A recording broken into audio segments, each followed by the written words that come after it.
Explain null hypothesis. What is null hypothesis? Null hypothesis इसमें इसमें शून्य संबंधों का प्राधिकरण किया जाता है। और समझाइए, एज ए टीचर समझाइए, क्लास में टीचर है, आपको समझाना है नल हाइपोथेसिस क्या है, एक लाइन में नहीं पूरा बताइए, व्याख्या कीजिए। शून्य संबंध सब जिससे मतलब किसी भी इसमें अंतर नहीं होता, जैसे कि एग्जांपल दे इसका कोई। हाँ, लेकिन आगे थोड़ा सा बता सकते हैं। शून्य संबंधों से तात्पर्य किसी प्रकार के संबंधों का ना होने से, या दो परिवर्तों के बीच किसी प्रकार का अंतर ना होने से, या तीन स्थितियां होती है, एक तो या तो संबंध ना हो, या तो कोई अंतर ना हो, और या तो तीसरी स्थिति क्या है, सार्वभौमिक विपरीत तथ्य हो। ठीक है, तो सार्वभौम विपरीतार्थक तर्क स्वीकार नहीं किए जाएंगे। अब उदाहरण देना शुरू करिए। जैसे उदाहरण के रूप में, शिक्षा से गतिशीलता नहीं आती है। अगर कोई उपकल्पना ऐसा बनाता है तो ये गलत होगा, क्योंकि यह सार्वभौमिक रूप से सार्वजनिक विदित बात है कि शिक्षा से गतिशीलता सदैव आती है। तो सार्वभौम असत्यता को व्यक्त कर रहा है, इसलिए ये एक नल हाइपोथेसिस होगा। इसी प्रकार से दो प्रवृत्तियों के बीच में अंतर ना होने का तात्पर्य है कि जब दो ऐसे चर लिए गए हों जिनमें कोई विभेद ही ना हो, जैसे स्त्रियों और नारियों की शक्ति में विभेद पाया जाता है, हम ऐसे तत्वों पर किसी प्रकार से उपकल्पना नहीं निर्मित कर सकते, क्योंकि स्त्री और नारी ये कई कैटेगरी है और ये मात्र पर्यायवाची शब्द हैं, एक दूसरे के विपरीत नहीं है। तो इनमें भी क्या है कि किसी प्रकार का कोई अंतर नहीं है, या ऐसे चर जब जिनके बीच में कोई संबंध ही ना हो, या जो हो ही नहीं सकता, जैसे स्त्रियों और पुरुषों की औसत बुद्धि में कोई सार्थक अंतर नहीं होता, इस प्रकार की जांच कर पाना, या ईश्वर या आत्मा पर हम जांच तार्किक रूप से नहीं कर सकते हैं। तो जहां तर्क की कसौटी पे इस प्रकार से हम दो चरों को नहीं कस सकते, ऐसी दशा में हम नल हाइपोथेसिस कहते हैं, या चर हाँ, इस या शून्य कल्पना कहते हैं। ये समझाना है, समझ में आया? समझाते हुए, उदाहरण देते हुए, समझाते हुए तब एक्सप्लेन करना है। एक लाइन में क्या कि जब दो संबंधों के बीच में संबंध ना हो। क्लियर? चलो पूजा, चलो तुमसे क्वेश्चन बताओ। सब ये टॉपिक से ही पता चल जाता है। हाँ, और क्या, टॉपिक से ही पता चल जाता है कि शून्य उपकल्पना क्या है। आप तीन बातें तो आपको दिमाग में रखना है, जब दो तो फिर इसको बना के क्यों ले जाते हैं? हाँ, क्या? तो फिर इसको बनाते ही क्यों सर, देखते ही समझ में आ जाएगा ना एग्जामिनर को, तो हाँ, इसको बनाकर क्यों ले जाते हैं? हाँ, एक्सप्लेन करना पड़ेगा ना हमें। एग्जामिनर को पता है, लेकिन हमें एक्सप्लेन तो करना पड़ेगा, बेहतर रूप से एक्सप्लेन करना पड़ेगा। और ये अक्सर पूछा जाता है। नल हाइपोथेसिस बहुत कॉमन सा क्वेश्चन है। आप कहीं पर भी जाएंगे, नल हाइपोथेसिस पूछेंगे, नल हाइपोथेसिस के पीछे जो सही है, लेकिन कुछ चीजें ऐसी है जो कॉन्फिडेंस और कमांड बना लेना जरूरी है। कुछ चीजों पे हमेशा कमांड हो जाना चाहिए। जैसे हाइपोथेसिस है, आपके चर क्या है, निदर्शन क्या है, रिसर्च मेथोडोलॉजी क्या है, तो ऐसी चीजें हैं जो रिसर्च पे कमांड होना चाहिए, इनको बहुत डेप्थ से पढ़ लेना चाहिए। कल को आप विश्वविद्यालय में जाएंगे, पीएचडी खुद भी करेंगे, और अपने अंडर में भविष्य में पीएचडी कराएंगे, और जीवन भर रिसर्च के दौर से गुजरेंगे, क्योंकि आप इंटरव्यू में जाएंगे तो रिसर्च पे प्रश्न आएगा, चाहे वो जेआरएफ का इंटरव्यू हो, चाहे पीएचडी एंट्रेंस का हो, चाहे आप खुद असिस्टेंट प्रोफेसर के इंटरव्यू में जाएंगे। तो रिसर्च पे अभी क्या प्रश्न करे आपसे, आप किस फील्ड के व्यक्ति हैं, आप इसी फील्ड के व्यक्ति हैं, आपको रिसर्च का ही क्वेश्चन होगा, आपके सब्जेक्ट पे ही आपको क्वेश्चन होगा। समझ रहे हैं? तो इन सब चीजों पर आपको कॉन्फिडेंस होना चाहिए, ये कॉमन प्रश्न है। अब भले हिस्ट्री के स्टूडेंट है, लेकिन इंटरव्यू में जाएंगे तो सब लोग जानते हैं कि आप रिसर्च, पीएचडी, ये सब चीजों को जानते होंगे। रिसर्च पेपर पब्लिश किया, ठीक है, चलो बताइए कि रिसर्च पेपर क्या होता है, explain research paper. What is the difference between research paper and a synopsis, just explain it. ऐसे ऐसे क्वेश्चन करेंगे आपसे, आपको खुद धारा प्रवाह रूप से इसको स्पष्ट होना चाहिए। जैसे अभी मैंने कहा, what is null hypothesis, just explain is null hypothesis, the actual condition for the null hypothesis, sir. The first is that when there is no difference between the two variables, or the variables are just opposite to each other, or they are universal truth. The three stages of these conditions are said to be the null hypothesis. Is null hypothesis created by a person, or is created mistakenly. Sir, actually sometimes it is created by mistakenly, but often we saw that research scholars prepared null hypothesis for the wishes for the selection of their some hypothesis which they in the field which they want. So आपको हर चीज हर तरीके से बोलना आना चाहिए, बताना आना चाहिए, तब लगेगा हाँ yes student fully confident in his topic. ठीक है, तो एक लाइन अधूरा वाक्य, फिर उसके बाद कई प्रश्न खड़े होते हैं, फिर वो समझ जाता है ठीक से नहीं आता, छोड़ो अच्छा दूसरा। अरे एक बार आप बोलते हैं तो माइंड में एक कॉन्सेप्ट बन जाता है कि हम फंस गए, अरे बता नहीं पाए, तो फिर जो आता भी रहता है वो भी नहीं बता।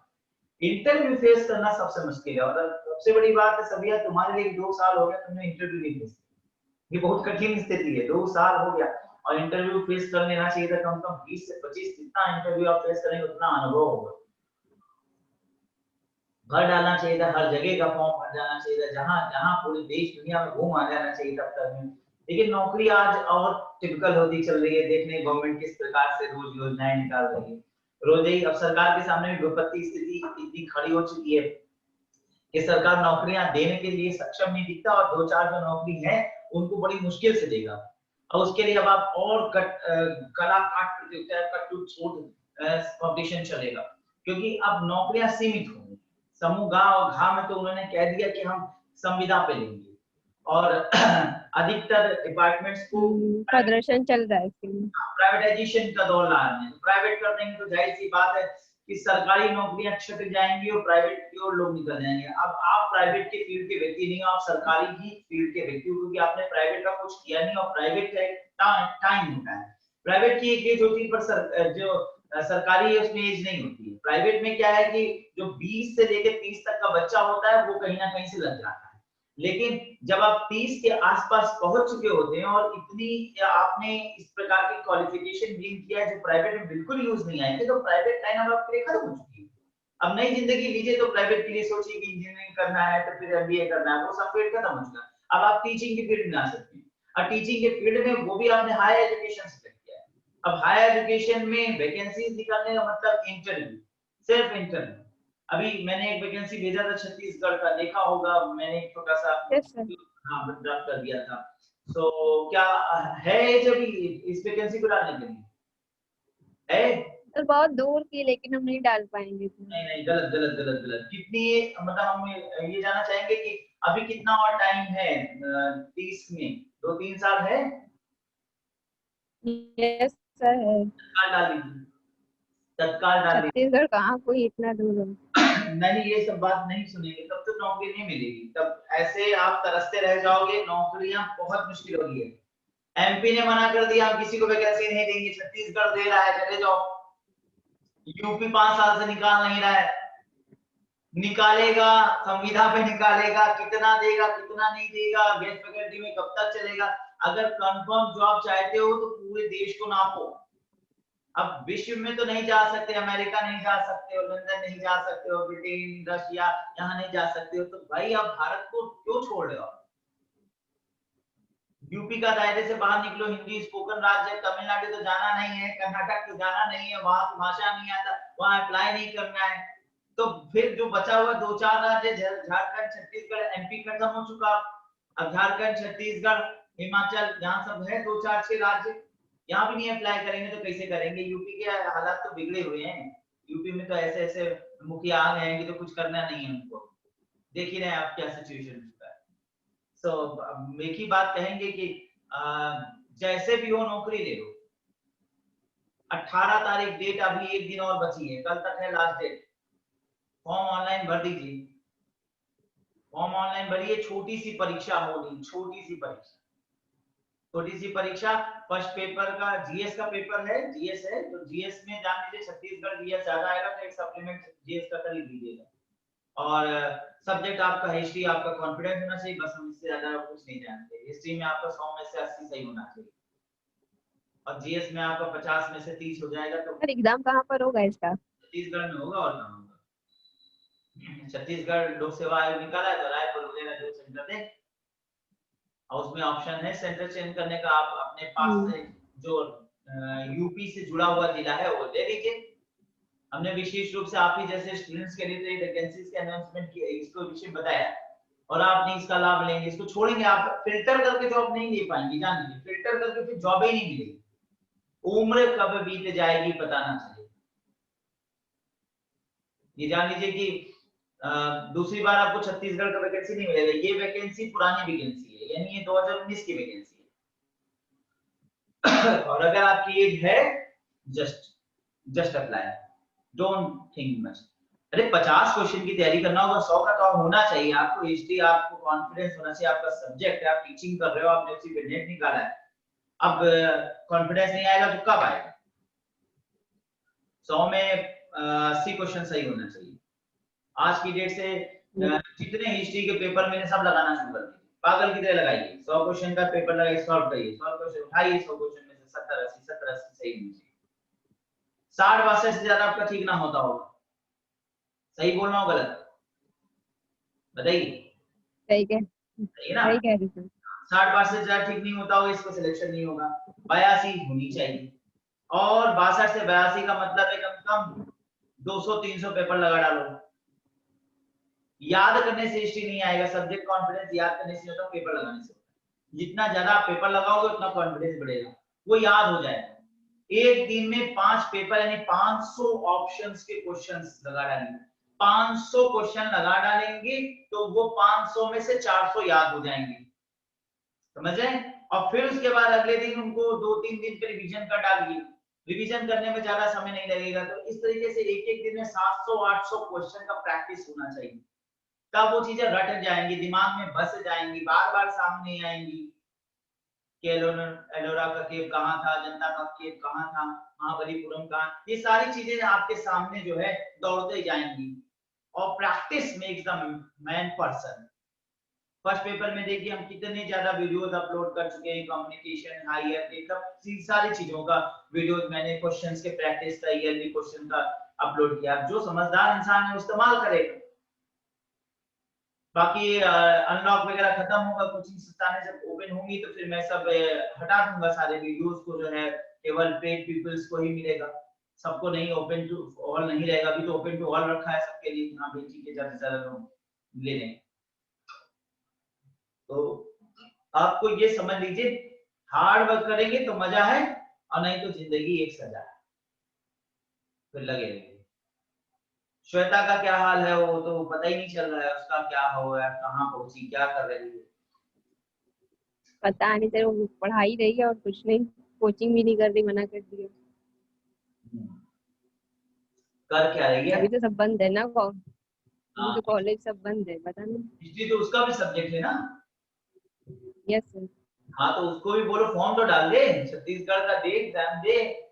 इतना सोचना नहीं है, एक दिन लगेगा जाने में, एक दिन आने में लगेगा। पैसा वैसा मत देखिए, जोड़ी जोड़ी मत, पैसा खर्च होगा ही होगा, बता नहीं सकते अब आप इस लाइन में, पढ़ाई की लाइन में। तो हजार, ये मान लीजिए कि 2 से 3 हजार 4 हजार रुपए जाना, 4 हजार 5 हजार आना, 10 हजार का खर्चा तो उसको रोक ही नहीं सकते, क्योंकि भाई गार्जियन के साथ जाएंगे आप। अब 1 से 2 हो जाओ तो और अच्छा रहेगा।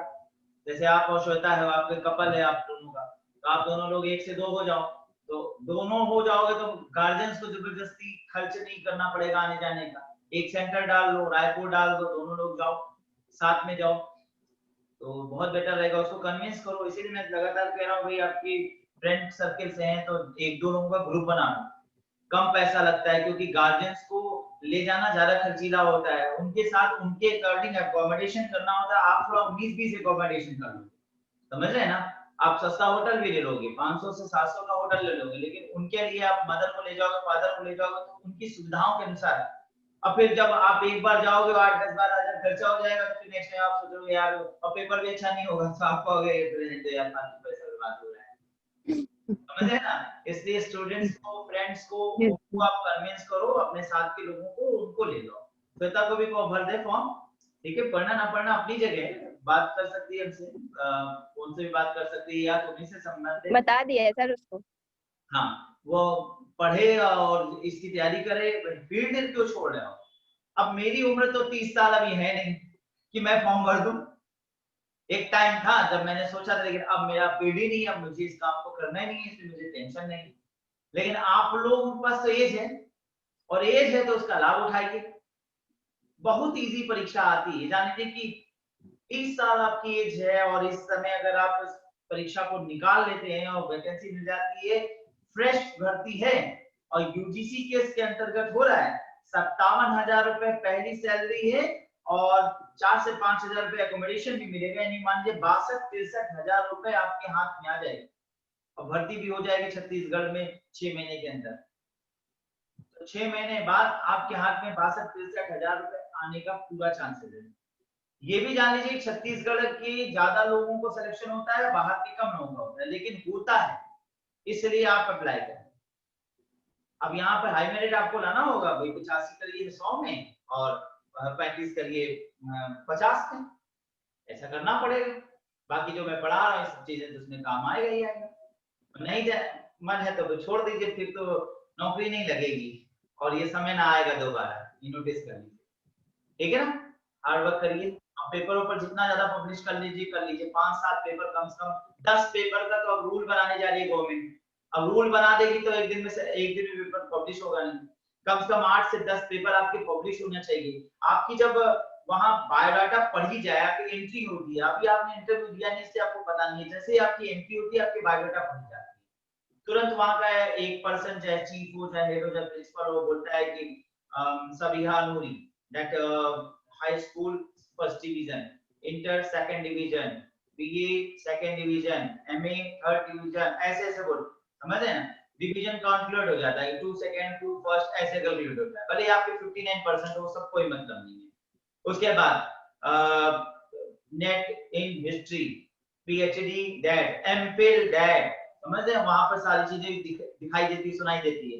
उसके बाद paper published in 10 different topics, that is allied topics 2 and 8 direct subject, paper topics बोला जाता है। उस वक्त आपसे पेपर्स पे क्वेश्चन होता है, आपने महात्मा गांधी पे पेपर पब्लिश किया था, महात्मा गांधी के आधुनिक स्वरूप को अपना आज किस तरीके से लागू किया जा सकता है, भारतीय इतिहास में महात्मा गांधी के बहुत कुछ, उस समय आपको सब कुछ एकदम थरली बोलना होगा। मंच पे पहुंचना बड़ी बात होती है और मंच पे पहुंचने के बाद मंच जीतना उससे बड़ी बात है, लेकिन पहले प्लेटफॉर्म तो बनाइए। आप प्लेटफॉर्म छोड़ देंगे तो फिर क्या फायदा, तब तो सब खत्म हो जाएगा। क्लियर? तो इससे ज्यादा मैं नहीं कह सकता, बाकी मर्जी आपकी है। पूजा आप कुछ सुन रहे हो? आप कहाँ हो? यस सर, सारे दिल्ली हैं। सो जितना हो सके ज्यादा से ज्यादा मेहनत करने की जरूरत है। अब बहुत टफ होता चल रहा है सिलेक्शन, प्रोसीजर बहुत टफ हो रहा है, गवर्नमेंट बहुत टफ हर चीज कर रही है, क्योंकि सरकार के सामने टफ स्थिति आ चुकी है, वो नौकरी देना नहीं चाहती, जिसकी नौकरी है उसको सैलरी नहीं दे पा रही है, तो वो नई नौकरी छांट के निकालेगी, थोड़ी सी निकालेगी, और अब आपको और पैसा नहीं देगा सोना, ठीक है? हाँ ठीक है सर। यस चलिए क्वेश्चंस रुक के आ रही है बस। क्वेश्चंस का आप बताइए, आपसे सर आवाज क्लियर नहीं आ रही है। मेरी आवाज अब आ रही है आपको? सर रुक के आ रही थी, अब ठीक आ रही है। तो अच्छा बीच बीच में रुक जा रही है, हो जाता है नेटवर्क इशू कभी कभी। चलिए पूजा आप हमें बताइए, प्रश्नावली और अनुसूची में डिफरेंस।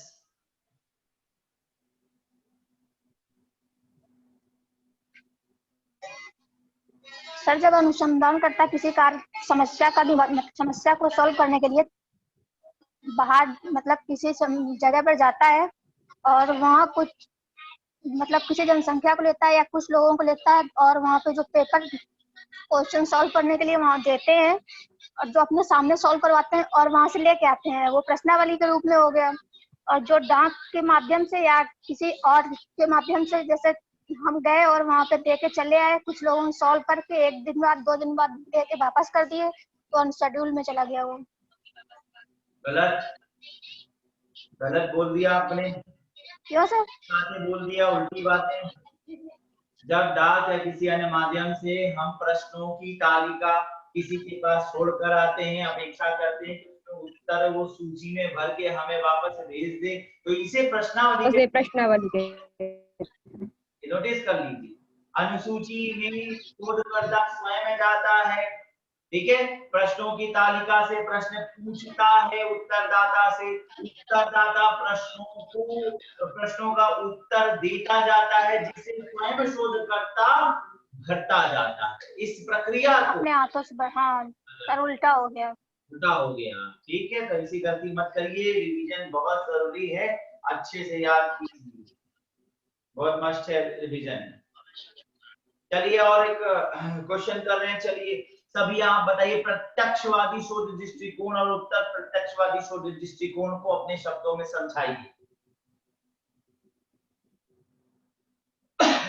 प्रत्यक्षवादी दृष्टिकोण वैज्ञानिक अनुसंधान के रूप में यूज किया जाता है। इसमें जैसे प्रत्यक्ष यानी नाम से ही लग रहा है, जो उसके सामने है, जो चीज हमें दिख रही है, उसको हम अपने शोध में यूज करते जाते हैं। जो अनुसंधान करता है, जब कहीं जाता है, किसी से प्रश्न करता है, जो भी उसका आंसर दे रहा है उत्तरदाता, उसको ही सही मान के नोट करता जाता है। और उत्तर प्रत्यक्षवादी में अनुसंधान करता जो आंसर लिख रहा है, जो उत्तरदाता उसको बताता जा रहा है, उस पर यकीन तो करता है, उसको नोट करता जाता है, लेकिन कुछ अपना भी उसमें व्यूज को जोड़कर रिसर्च में उसका यूज करता है, उसी को सच नहीं मान लेता है।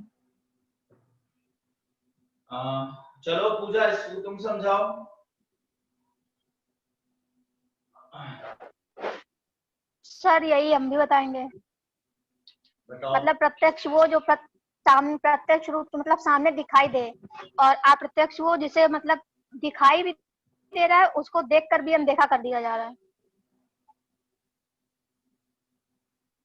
देखकर अनदेखा कर दिया जा रहा है?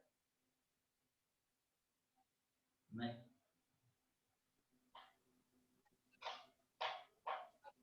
देख के अनदेखा शब्द नहीं प्रयोग करना, उसका आलोचनात्मक अभिव्यंजना करता है, यानी असत्य नहीं। हाँ सर वही आता है, परंतु उस पर विवेचना करता है, उस पर मनन और चिंतन करता है, समझ रहे हैं? आनुभाविक विश्लेषण, उसे स्वीकारने से पहले उस पर मनन चिंतन करना उत्तर प्रत्यक्षवाद। प्रत्यक्षवाद में जो जैसा है उसे वैसे ही स्वीकार कर देना होता है। इसमें व्यक्तिवादी सोच बिल्कुल महत्व नहीं होता, कौन होता है शोधकर्ता का दृष्टिकोण, कौन होता है, यथार्थ में जो दिखता है उसे स्वीकार लिया जाता है। परंतु उत्तर प्रत्यक्षवाद में यथार्थ को आलोचनात्मक रूप से, ये नहीं कह सकते हैं कि यथार्थ को नहीं स्वीकारा जाता, ये नोटिस कर लीजिए हमेशा, हम ये नहीं कहेंगे कि यथार्थ को नहीं स्वीकारा जाता, यहाँ पे यथार्थ को आलोचनात्मक रूप से स्वीकार किया जाता है। उत्तर प्रत्यक्षवाद में यह विश्वास करते हैं कि हमारी सोच से परे एक स्वतंत्र एक वास्तविकता होती है, जिसे विज्ञान अध्ययन नहीं कर सकता, विज्ञान से भी परे। यानी विज्ञान जो कहता है जो दिख रहा है वही सही है, जो सु है विज्ञ है, जो दिख रहा है वही सही है, परंतु उत्तर प्रत्यक्षवाद कहता है कि जो दिख रहा है वो हमेशा सही नहीं होता, उस पर विचार करना, चिंतन करना, मनन करना भी जरूरी होता है। उत्तर प्रत्यक्षवादी शोध परिमाणात्मक के साथ साथ गुणात्मक का मिश्रण है। उत्तर प्रत्यक्षवादी शोध ज्ञान मीमांसा व्यक्तिवादी विश्वास पर आधारित है, ये पूर्ण वस्तुनिष्ठा को प्राप्त करना संभव नहीं मानता, इसलिए शोधकर्ता का ज्ञान मूल्य प्रसिद्धि प्राप्तियों को भी प्रभावित कर सकती है, इससे शोधकर्ता आलोचनात्मक यथार्थवादी माना जाता है। यानी कि जो दिख रहा है उस पर चिंतन मनन करना, उसे स्वीकारना, उसे नकारना नहीं है, परंतु उसको स्वीकारने से पहले उस पर विचारना भी जरूरी है। उत्तर प्रत्यक्षवादी जो शोधकर्ता होता है वो वैज्ञानिक पद्धति के स्थान पर घटना का अध्ययन करता है, जो घटना घट रही है वो कितना युक्त है उस पर अपने कोण से अध्ययन करता है। यह शोध बहुलवादी पद्धति का पैरवी करता है, यह शोध दृष्टिकोण अपने प्रकृति में निर्वचनात्मक होती है, निर्वचनात्मक यानी इंटरप्रेटिव होती है, यानी उसका मीनिंग क्या निकल के आ रहा है। प्रत्यक्षवादी विश्वास करते हैं कि विज्ञान का प्रयोग करके हम चीजों को माप सकते हैं, वर्गीकृत कर सकते हैं, उन्हें समझ सकते हैं। जब प्रत्यक्षवादी सुझाव देते हैं कि हम प्रत्यक्षवादिता को एक निश्चित सीमा तक प्रयोग कर सकते हैं, किंतु हमें यह नहीं भूलना चाहिए कि हमारे बहुत से निर्वचन हमारी मान्यताएं अनुमानों पर आधारित होती है, जिससे हमें जागरूक रहने की आवश्यकता होती है। इसलिए मीनिंग क्या निकल रहा है इस पर देखना होता है, ना कि क्या कह रहा है। सत्य क्या है, इस पर चिंतन मनन करना उत्तर प्रत्यक्षवादी है। सत्य को ऐसे ही रख देना प्रत्यक्षवादी है। सत्य को वैसे ही प्रस्तुत कर देना जैसा वो दिख रहा है, ये प्रत्यक्षवाद है। और सत्य पर मनन करना, चिंतन करना उत्तर प्रत्यक्षवाद। Clear? Yes yes sir. Answer देने के दृष्टिकोण से एक चीज को एनालिसिस करिए, ट्रू और भागो वाला नहीं होना चाहिए। जब आप इतना बेहतर रूप से एक्सप्लेन कर सकेंगे तब एग्जामिनर सोचेगा हाँ साहब इन्हें कॉन्फिडेंस है अपने टॉपिक पर, चलिए अब ये सिलेक्शन इनको दे दिया, क्योंकि विश्वविद्यालय में जाके पढ़ा पाएंगे। क्योंकि विश्वविद्यालय में आप जाएंगे तो आपके सामने बहुत से यक्ष प्रश्न आएंगे, बच्चे बहुत से प्रश्न करेंगे और फिर उनको स्पष्ट करना बहुत जरूरी होगा, नहीं तो वहां फिर क्या आप फिर से पढ़ाई करेंगे। बहुत मस्त है।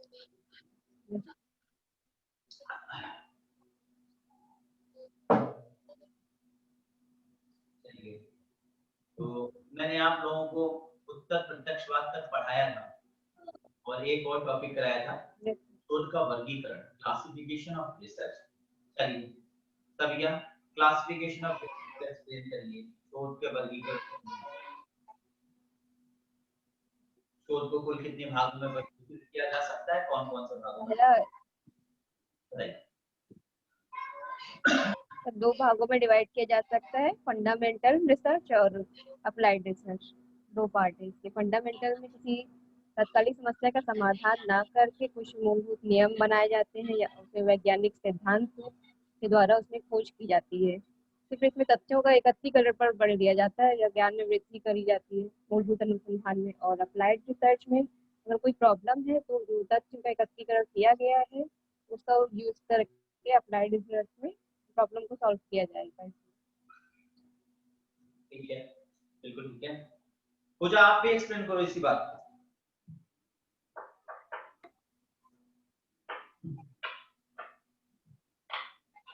जो भी सब ये नहीं होता है।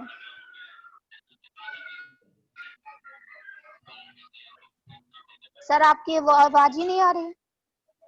आपकी आ रही है, आप बताइए कि दोनों में क्या डिफरेंस है और कितने प्रकार में शोध को वर्गीकृत किया जा सकता है। वर्णात्मक और क्रियात्मक को शोध को कितने भागों में वर्गीकृत कर सकते हैं? 4 भागों में। बताइए, डिटेल बताइए, सब एक्सप्लेन करिए।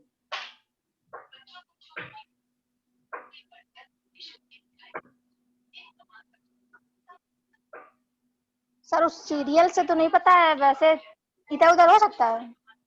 बताइए, कुछ भी बताइए, देखिए क्या बता रहे हैं आप।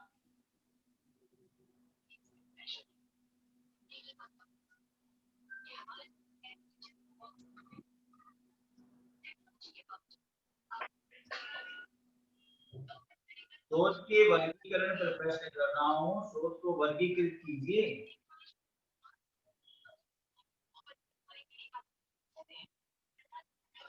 सर ऐतिहासिक शोध, क्रियात्मक शोध, वर्णात्मक शोध।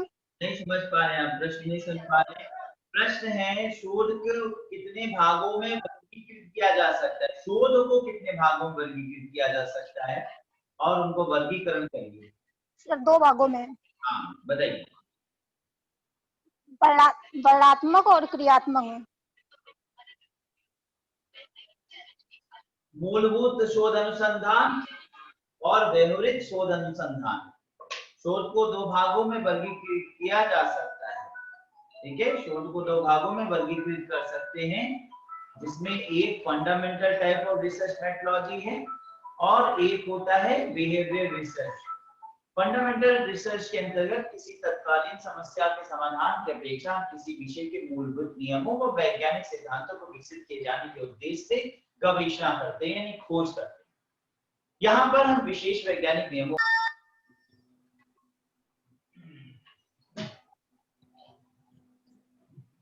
सर आपकी आवाज ही नहीं आ रही। इस समय आ रही है? यस सर आ रही है। तो मैं बात कर, फिर चली गई, नहीं आ रही। नियमों का प्रतिपादन किया जाता है, नई प्ररचनाओं का निर्माण किया जाता है, प्राविधिक घटनाओं का सम्मिलित किया जाता है या सम्मिलन होता है।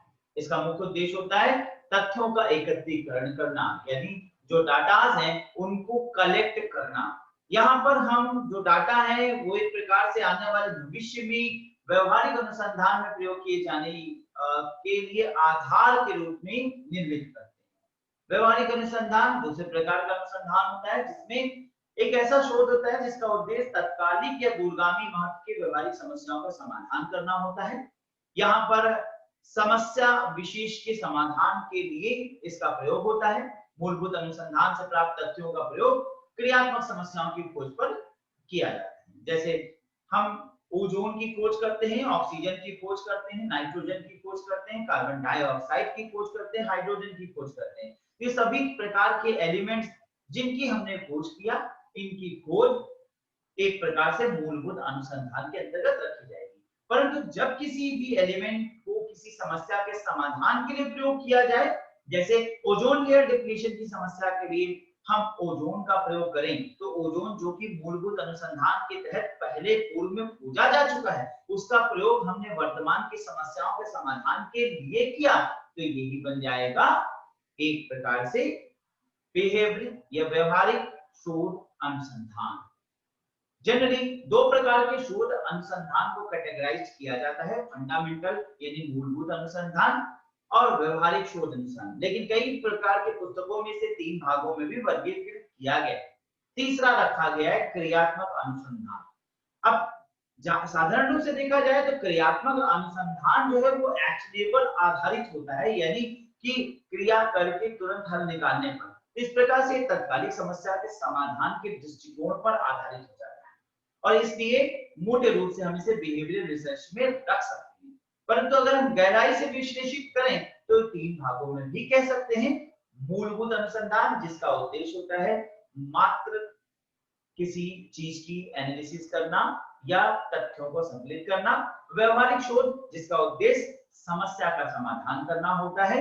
और अगर हम तीसरा भी अपना लें यानी एक्शनेबल यानी क्रियात्मक अनुसंधान जिसका उद्देश्य हो जाता है तुरंत उसी समस्या के हल निकालने के लिए, तो इस प्रकार से कई पुस्तकों में से 3 भागों में भी विश्लेषित किया गया है। क्लियर? समझ में आया? Yes sir. ठीक है, ऐसे समझाइए, इस तरीके से बताइए।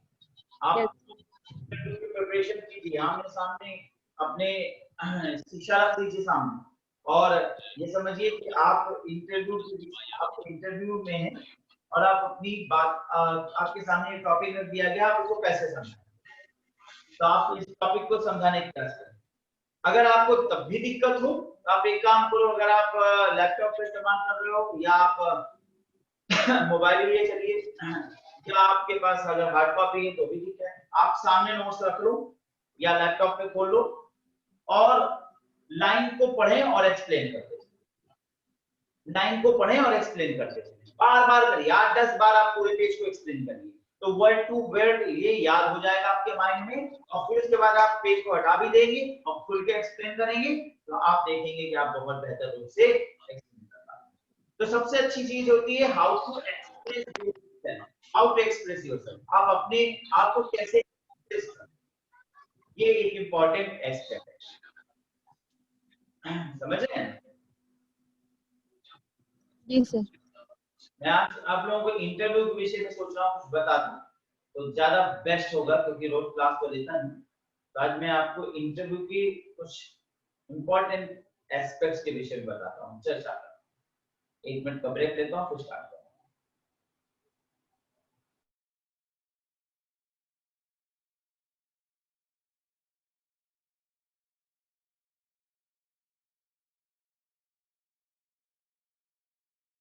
एस्पेक्ट है असिस्टेंट प्रोफेसर करने के लिए, वो होता है इंटरव्यू।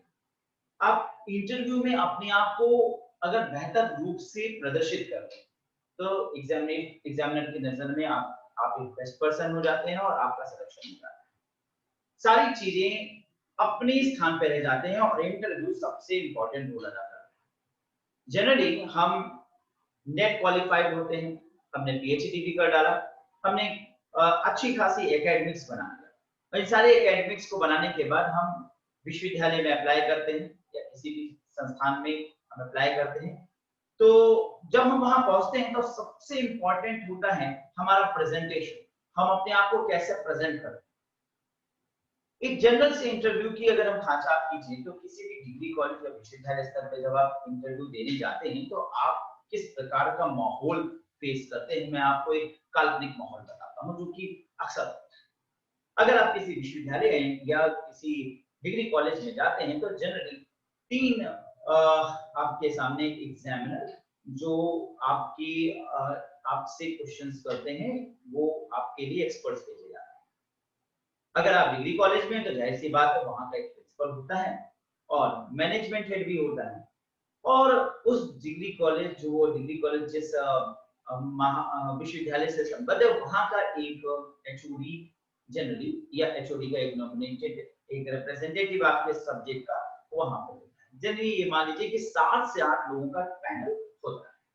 ऐसा अक्सर विश्वविद्यालय में भी देखा गया, विश्वविद्यालय में भी 7 से 8 लोगों का पैनल होता है, लेकिन इंटरव्यू पूछने के लिए जनरली 3 लोग आपसे प्रश्न करते हैं। अब आप जैसे ही एंट्री करते हैं, आपके सामने जो पर्सन आपके विषय में बायोडाटा पढ़ता है, जनरली एक छोटे में, कभी-कभी लंबे में भी, प्रिंसिपल और मैनेजमेंट का कोई पर्सन वो डिटेल्स पढ़ता है। आपका नाम XYZ, आपने high school first division, intermediate second division, graduation first division और पोस्ट ग्रेजुएशन सेकंड डिवीजन, ये चीजें आपकी डिवीजन में। आपने पीएचडी वाला विश्वविद्यालय से वाला टॉपिक पर की, आप नेट क्वालिफाइड हैं इस विषय से और इस सत्र में आपने नेट किया है, आप क्या लगता है ना। उसके बाद अगर आपने पेपर पब्लिश किया है तो वो बहुत इंपॉर्टेंट, यहीं से शुरू होती है आपका रिप्रेजेंटेशन, क्योंकि नॉर्मली नेट और पीएचडी तो कॉमन हो जाता है, लेकिन पेपर प्रेजेंटेशन से ही आपके प्रोफाइल में एक प्रकार से स्टार्ट करना शुरू होता है। वहां पढ़ते हैं कि आपने 8-10 विषयों पर, जो जनरली 5 पेपर आपसे कहा जाता है या 10 पेपर आप मेंशन करते हो जो सबसे टॉप पेपर्स होते हैं, तो आपने ये पेपर्स पब्लिश किए हैं, इन टॉपिक पर पेपर्स पब्लिश किया गया है। अब यहीं से क्वेश्चन बात शुरू हो जाता है, क्योंकि हो सकता है आपके जो एक्सपर्ट्स हैं वो आपसे विषय से हटकर प्रश्न करें और आपके रिज्यूम पे ही चले जाएं। आपने पीएचडी किया है, विश्वविद्यालय से किया है, आपने पीएचडी में क्या टॉपिक लिया था, आपने जो हाइपोथेसिस बनाए थे वो बनाए थे, आपने कौन सा रिसर्च मेथोडोलॉजी लिया था, ये बहुत इंपॉर्टेंट प्रश्न होता है। कई बार पूछा जाता है कि रिसर्च मेथोडोलॉजी क्या लिया है। अच्छा चलिए, निदर्शन आपने सैंपल किसको किया था, आपने डाटा कैसे लिया, आपने डाटा कलेक्शन की कौन सी विधियां अपनाई, आपने एनालिसिस किया था, बहुत से अन्य बातें आपके रिसर्च, अगर रिसर्च पे फोकस कर जाते हैं तो। इसलिए पहला आपको मैं जो गाइडेंस दूंगा वो ये कि अगर आप इंटरव्यू में जा रहे हैं तो अपनी पीएचडी थीसिस को अच्छे से देख कर जाइए। यानी पीएचडी थीसिस जो आपने पीएचडी किया है 5 वर्षों में, उसमें आपने कितना क्या महत्वपूर्ण बातें हैं, जैसे रिसर्च मेथोडोलॉजी क्या लिया है, सैंपलिंग आपने क्या किया था, सिनॉप्सिस में आपने किन बातों को रखा था, नल हाइपोथेसिस कौन से सेलेक्ट हुई थी, आपने अल्टरनेटिव हाइपोथेसिस, वर्किंग हाइपोथेसिस क्या लिया था, सारा डिटेल्स आपने डाटा कलेक्शन के लिए प्राइमरी सेकेंडरी डाटा कहां से लिया, क्या लिया, यानी पूरी कहानी आपके मन मस्तिष्क में कौन है, ये पूरा रिसर्च आपके माइंड में रहना चाहिए। थीसिस को आप माइंड में बाउंड करते रहिए, क्योंकि मे भी आपसे थीसिस से प्रश्न कर सकता है। दूसरा जो इंपॉर्टेंट एस्पेक्ट है वो है पेपर पब्लिकेशंस। अब आपने कितने पेपर पब्लिकेशंस कराए हैं, ये एक इंपॉर्टेंट एस्पेक्ट होता है। लेकिन यहाँ पे बहुत चीजें मैं अपने अनुभव से बता रहा हूँ, ये टीचिंग नहीं, यहाँ पे अनुभव की शेयरिंग हो रही है। तो आपने पेपर पब्लिकेशन किया है, जनरली जब आप कहीं अप्लाई करते हैं तो 5 या 10 पेपर तक बेस्ट पेपर्स आपको लिखने को कहा जाता है, उनके टॉपिक्स मेंशन करिए जो आपको लगते हैं आपके बेस्ट पेपर्स पब्लिश में। अब यहाँ पर बहुत बार ऐसा देखा गया कि पेपर जब हम पब्लिश कर रहे होते हैं तो हम कट कॉपी करके कहीं ना कहीं से उसे जल्दीबाजी में बना देते हैं और उसके बाद पब्लिश भी हो जाता है। अब यूजीसी रिकॉर्ड में ना सही तो अन्य कहीं पे हो जाता है, लेकिन यूजीसी रिकॉर्ड में पब्लिश होता है तो उसकी एक अलग वैल्यू होती है। लेकिन चलिए, आपने पेपर पब्लिश किया, स्टेट लेवल पे किया, यूजीसी नेशनल लेवल पे किया या यूजीसी रिकॉर्ड पे किया, आपने पेपर जो भी पब्लिश किया है उसको इस समय, भले ही आपने बनाते समय उसे कैसे लिखा था, किस तरीके से, वो महत्वपूर्ण नहीं है, वो गौण है, लेकिन इस समय जब आप इंटरव्यू में आप जा रहे हैं तो आप अपने पेपर पब्लिकेशंस के सभी पेपर्स के जो मूल बातें हैं उनको स्टडी कर लीजिए, क्योंकि पेपर्स पर आपसे क्वेश्चन किया जा सकता है कि आपके जो पेपर पब्लिकेशन हुए हैं इन पेपर में आपने क्या फाइंडिंग्स की हैं। फाइंडिंग्स को बहुत स्ट्रांगफुली, क्योंकि पॉजिटिव बातें को रखिएगा, नेगेटिव बातें नहीं बोलने का प्रयास करिएगा। यहाँ पर ध्यान देने वाली बात है पीएचडी थीसिस पेपर पब्लिकेशन के बाद जो तीसरी बात है वो आपका विषय पे कमांड होना, सब्जेक्ट कमांड। अब सब्जेक्ट पे आपने अगर कमांड किया है, अब वो जरूरी है क्योंकि आप अपने अगर पीएचडी कर रहे हैं और आपने अपना सब्जेक्ट पढ़ा है तो उसका तो कमांड होगा, लेकिन सब्जेक्ट पे जितना अच्छा कमांड होता है सिलेक्शन के चांसेस उतना ज्यादा हो जाता है। ये सबसे बड़ा एस्पेक्ट होता है और यही सबसे बड़ी कमजोरी हो जाती है। अब जनरली क्या होता है कि आज अगर मैं आपके सामने कोई क्वेश्चन रखता हूं तो स्टूडेंट्स फिर से एक ही बात कहते हैं, सर ऑप्शंस दे दीजिए। यही सबसे बड़ी वीकनेस है, क्योंकि इंटरव्यू में आपके सामने कोई ऑप्शंस नहीं। जब भी आप इंटरव्यू में होते हैं तो इंटरव्यूअर्स आपसे प्रश्न करते हैं और ऑप्शंस आपको नहीं देते हैं। सो यहाँ ऑप्शन की प्रथा नहीं होती और इसीलिए आप भले ही कई बार नेट हो, कई बार आपने बेहतर रूप से एकेडमिक्स भी किया है, लेकिन सबके बाद भी आपकी जो मीनार है वो ढह जाती है, क्योंकि आप उस वक्त याद नहीं रख पाते कि इस बात का उत्तर क्या होगा। इसीलिए मैं आपसे कहना चाहता हूं कि आपको पॉइंट्स अच्छे से याद होना चाहिए। अब जितना अच्छी आपकी लर्निंग एबिलिटी होगी वो यहाँ पर काम देगी, क्योंकि लर्निंग एबिलिटी इग्नोर नहीं की जा सकती। अगर आपने चीजों को बेहतर रूप से याद किया है तो बहुत अच्छा रिजल्ट दे सकता है। अब यहाँ पे कई बार बच्चे मुझसे पूछते हैं कि सर कैसे याद किया जाए। अगर हम हिस्ट्री सब्जेक्ट्स में, हम सोशियोलॉजी सब्जेक्ट्स में, इकोनॉमिक्स में, तो डाटा याद करना बहुत मुश्किल हो जाता है। हिस्ट्री में डेट्स याद करना बहुत मुश्किल हो जाता है, सोशियोलॉजी में फिगर्स को याद करना बहुत मुश्किल हो जाता है। ये बात सही है। अगर हम ट्राइब्स पे पढ़ने तो सारे ट्राइब्स के उनके रहने के स्थान को याद कर पाना मुश्किल है। अगर हम हिस्ट्री में डेट्स पढ़ने तो सारे डेट्स को याद कर पाना मुश्किल होता है। याद करना मुश्किल होता है, लेकिन प्रैक्टिस के माध्यम से हम इसमें काफी अप्रोच बना सकते हैं। Practice makes the man person, और ये बहुत मुश्किल काम नहीं है। अगर आप एक हैबिचुअल है आदत डालें कि डेली आप 100 क्वेश्चंस को, चाहे आप किसी भी स्तर का TGT, PGT, NET, higher, IAS, PCS, पुरानी किसी किताब को उठा लीजिए, ऑप्शंस के क्वेश्चंस हो, मार्केट से सप्लीमेंट ले आइए, जिसमें आप टारगेट कीजिए कि डेली 100 क्वेश्चंस को हमें लगाना है। अगर आप सोशियोलॉजी विषय के स्टूडेंट हैं तो सोशियोलॉजी पे 100 क्वेश्चन, हिस्ट्री के 100 क्वेश्चन, मतलब आपने सिलेबस को कितना गो थ्रू किया है, कितना ज्यादा डेप्थ से पढ़ा है, वो सारी चीजें अपनी जगह है। आप पढ़ रहे हो अपनी जगह, लेकिन आप पेपर्स को लगाते चलिए। पेपर्स प्रैक्टिस बनाता है और इसमें लर्निंग बढ़ती है। जैसे आपने अगर 100 क्वेश्चन लगाया, 100 क्वेश्चंस का आंसर आपने देखा तो आपने 60-62 ठीक किया, 40 गलत। अब क्या है कि 100 क्वेश्चन जब आपने लगाया, 60-62 ठीक किया, 40 गलत किया, तो जो आप उसको इत्मीनान करते हैं, क्वेश्चन लगाइए तुरंत उसका आंसर देखते चलिए। यानी एक क्वेश्चन लगाया तुरंत उसका आंसर देखा, आंसर आपने गलत बताया और उसमें कोई ऑप्शन दूसरा है, तो वो आपके सबकॉन्शियस माइंड में चला गया। अब इस प्रकार से अगर आप क्वेश्चन लगाते हुए आंसर को देखते जाएंगे तो 100 क्वेश्चन में से आपको मैं सत्य बता दूं 70 से 80 क्वेश्चन आपके मेमोरी में रुक जाएंगे। अगर आप तुरंत 10 मिनट बाद फिर से पेपर लगाते हैं तो आप देखेंगे कि जहां आप 50-52 ठीक कर रहे थे वहां आप 70-72 ठीक कर लेंगे, क्योंकि अभी भी आपने उनको देखा। अब इस प्रकार से अगर उसी पेपर को आप दोबारा कल परसों में लगाएंगे तो वो 80-82 को पार कर जाएगा, यानी कि 85-90 तक पहुंच जाएगा। और 3 से 4 के बाद आप 100 में से 96-98 क्वेश्चन उस पेपर का जिसको पहली दफा लगाने पे आपने 50-52 ठीक किया था वो सही हो गया। यानी आपने 40-42 क्वेश्चन उसमें लर्न कर लिए, वो पता भी नहीं चलेगा। ना आपको क्या करना है, आपने आज जो 100 क्वेश्चन लगाया, दूसरा पेपर कल फिर 100 क्वेश्चन लगाया और कल जो किया था उसको आज रिवीजन किया। जब रिवीजन करेंगे तो वो बहुत जल्दी हो जाएगा, क्योंकि क्वेश्चन आपको पता ही है, लगभग ये है, इसका आंसर ये था। आंसर और क्वेश्चन मैच करते आपने फटाक से जो क्वेश्चन पेपर को लगाने में कल 3 घंटा 2 घंटा लगाया था, आज उसमें मुश्किल से 45 मिनट, और कल फिर उसे लगाएंगे आधा घंटा, और 2-3 दिन बाद 12-13 मिनट में ही वो 100 क्वेश्चन। अच्छा, इस प्रक्रिया से आप एक सप्ताह में 7 क्वेश्चन पेपर लगाते हैं और सातों को संडे को बैठ के रिवीजन करते हैं, तो 700-800 क्वेश्चन आपके मेमोरी में समराइज होते हैं।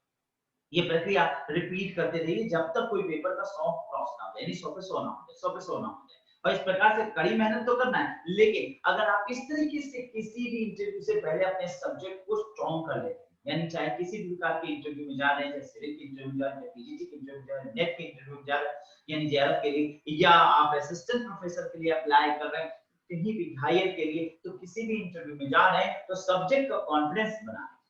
मैंने देखा बहुत से बच्चे उठाते हैं और रटना शुरू कर देते हैं। रटने से चीजें याद नहीं होगा कि आपने 200 थिंकर्स की परिभाषाएं रटनी और ये बुक्स की लिस्ट रटनी, क्योंकि रटने पे वो चीजें याद नहीं होंगी, लेकिन अगर आप उस वक्त मैथ द फॉलोइंग टाइप की और मिलान तरीके से क्वेश्चंस को करेंगे तो वो मेमोराइज हो जाएगा और इस तरह से आपका जो लर्निंग कैपेसिटी है, स्किल है, वो बढ़ जाएगा और ज्यादा से ज्यादा आपके पास लर्न मटेरियल्स हो जाएंगे। और वो लर्न मटेरियल जब आप सामने जाएंगे तो जब इंटरव्यूअर आपसे प्रश्न करेगा तो आपका माइंड में क्लिक करेगा, हाँ इससे संबंधित ये क्वेश्चन मैंने लर्न किया था, उस वक्त इसने ये एनालिसिस दिखा था और इसका ये उत्तर हो सकता है, आप खास बात करेंगे। इस प्रकार से तीव्र गति से आपके लर्निंग स्किल्स को बढ़ाया जा सकता है। अगली चीज जो इंपॉर्टेंट है जिसे मैं भूलना नहीं चाहूंगा, जो पहले ही बताना चाहिए था, वो है रिसर्च की कुछ चीजों को बहुत डेप्थ में बनाना चाहिए। रिसर्च को बहुत अच्छे से तैयारी करनी चाहिए। पीएचडी, अब पीएचडी आपने नहीं भी किया है, ठीक है, मान लीजिए आप नेट में अप्लाई करते हैं, तो भी आपको रिसर्च का स्किल अच्छा होना चाहिए। यानी हाइपोथेसिस क्या होता है, नल हाइपोथेसिस क्या होता है, रिसर्च की मीनिंग क्या होता है, रिसर्च के स्टेप्स क्या होते हैं, रिसर्च में सैंपलिंग किसे कहते हैं, अल्टरनेटिव हाइपोथेसिस क्या है, वर्किंग हाइपोथेसिस क्या है, वेरिएबल्स क्या होते हैं, कितने तरीके के वेरिएबल्स होते हैं, रिसर्च मेथोडोलॉजी किसे कहते हैं, समझ गए, पोस्ट पॉजिटिविज्म रिसर्च क्या होता है, पॉजिटिविज्म रिसर्च क्या होता है, टूल्स ऑफ डाटा क्या है, शेड्यूल और क्वेश्चनर में क्या डिफरेंस है। इस तरह से अनंत क्वेश्चंस, लगभग इसके भी अगर आप एक टैली बनाएंगे तो ज्यादा से ज्यादा 20 से 25 क्वेश्चन होते हैं जिनका कॉन्फिडेंस से तैयारी करना जरूरी है। यानी कि आपको एक एक चीज को कॉन्फिडेंस होना चाहिए। यानी अगर आपसे कहीं से प्रश्न आ जाए कि शेड्यूल और क्वेश्चनर क्या होता है, तो एक लाइन में उसकी व्याख्या ना करके पूरी डेप्थ में बताने का प्रयास करिए, इस तरीके से कि इंटरव्यूअर खुद ही का ठीक हो कि चलिए कुछ समझ, यानी वो उसे लग जाए कि इनको इस बात पर कॉन्फिडेंस है, वो आपको खटना चाहे और आप भटके ना जाए। आप एक एक चीज को डेप्थ में बताना शुरू कर दीजिए, एक एक चीज को कॉन्फिडेंस से तैयारी करके जाइए। रिसर्च का एक अच्छा स्किल होना जरूरी चाहिए, क्योंकि ये बताता है कि आपने पीएचडी किया है, कितने स्किल के साथ किया है और रिसर्च पे आपने कितनी गहराई से पकड़ बना के रखी है।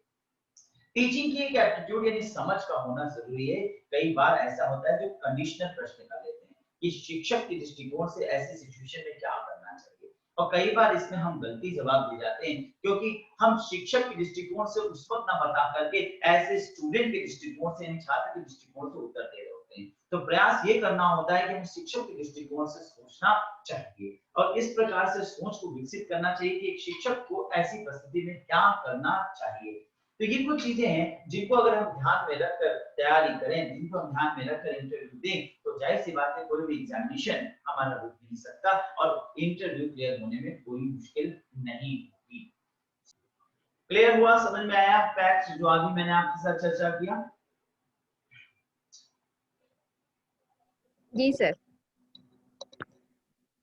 Yes sir. तो इन्हीं बातों को ध्यान में रखिए। आज मैं कुछ टॉपिक शुरू करता हूं क्योंकि रिसर्च मेथोडोलॉजी लंबा टॉपिक है, आज शुरू करूंगा तो देर हो जाएगी, कल शुरू करूंगा रिसर्च मेथोडोलॉजी आगे, ठीक है। तो कल पूरा अच्छे से रिवाइज कर लीजिएगा क्योंकि आज मैंने आपको अच्छे से रिवीजन भी करा दिया और मैं चाहूंगा कि सब लर्न कर डालिए, हल्के फुल्के मत लीजिए, ठीक है। फिर कल मिलते हैं, ओके जी ठीक है। तो जी सर। सर एडमिट कार्ड तो कुछ आ ही नहीं रहा है अभी तक। एडमिट कार्ड मुझे तो नहीं, अभी मुझे तो नहीं लग रहा वो होगा। 24 पता नहीं। तारीख 24 तारीख जी सर, पेपर तो होगा, 24 अंत में होगा। हाँ तो सर 24 से अभी 1 वीक ही तो बचा है, तो वो दावा 6 करते दिन हैं बचे 15 हैं। दिन पहले आएगा। जरूरी नहीं है कि जो पहले 15 दिन पहले आता था वो अब ऐसा 3 दिन पहले भी आ सकता है और कोई बड़ी बात नहीं 24 से 27 हो जाए। पेपर होने में तो 2-1 दिन के अंदर सब समाप्त हो जाएगा, आयोग कंप्यूटराइज करेगा या 2-4-5 दिन आगे भी बढ़ जाएगा, लेकिन ये मान लीजिए पेपर होगा क्योंकि आयोग बिल्कुल सीमा रेखा पे चल रहा है और लगातार कह रहा है कि 16 नहीं अब हम 24 को करेंगे, यानी खुद ही वो इतनी ज्यादा पेपर बर्डन की वजह से 2-4 दिन आगे पीछे जरूर हो जाए, लेकिन एग्जाम आपका लेगा और उसकी मजबूरी ये सुप्रीम कोर्ट में से कही रखा है कि सितंबर में सारी परीक्षाएं कराइए। तो जाहिर सी बात है कि वो सितंबर ना सही तो 2-4-5 अक्टूबर तक 10 अक्टूबर सब कवर कर देगा। इसलिए 2-4-5 दिन अगर आपको तो सर सीधे दिसंबर में ही ना करवा दें, आपके कहने से वो नहीं करा तो देंगे। सर सीधे दिसंबर में ही ना करवा दें। दिसंबर में फिर दोबारा भी तो होगी। इसके बाद बहुत से पेपर्स हैं, बहुत से परीक्षाएं करानी है, तो केवल आपके कहने पे सारी परीक्षा। सर नेगेटिव मार्किंग होगी क्या इस बार? न्यूज में आया था। आप लोगों ने कहीं मेंशन नहीं किया है। जून सन 2020 की जो पुस्तिका आई थी यानी रेगुलेशंस नियमावली, उस नियमावली में नेगेटिव मार्किंग शब्द का प्रयोग नहीं है और ये जून सन 2020 की ही परीक्षा कराई जा रही है। अब आयोग की ऑफिशियल वेबसाइट पे कोई नेगेटिव मार्किंग वर्ड नहीं प्रयोग किया गया है। गूगल के अन्य साइट्स पर वो उस प्रकार से वो लोग लिखते हैं जो लोग बस साधारण जानकारी रखते हैं। अधिकतर लोगों को इस प्रकार की जानकारी ठीक से होती भी नहीं है। CSIR में नेगेटिव मार्किंग है तो वो उसी हिसाब से कह देते हैं कि नेगेटिव मार्किंग वगैरह का ध्यान में रखिएगा। कुल मिलाकर उनकी इस लाइन से आप कंफ्यूज नहीं है। आज फिलहाल ऑफिशियल वेबसाइट पे कोई नेगेटिव मार्किंग की घोषणा नहीं की गई। क्लियर? Yes sir. चलिए बस यस सर। आज क्लास यहीं एंड करते हैं। नमस्कार। नमस्ते सर। नमस्ते सर।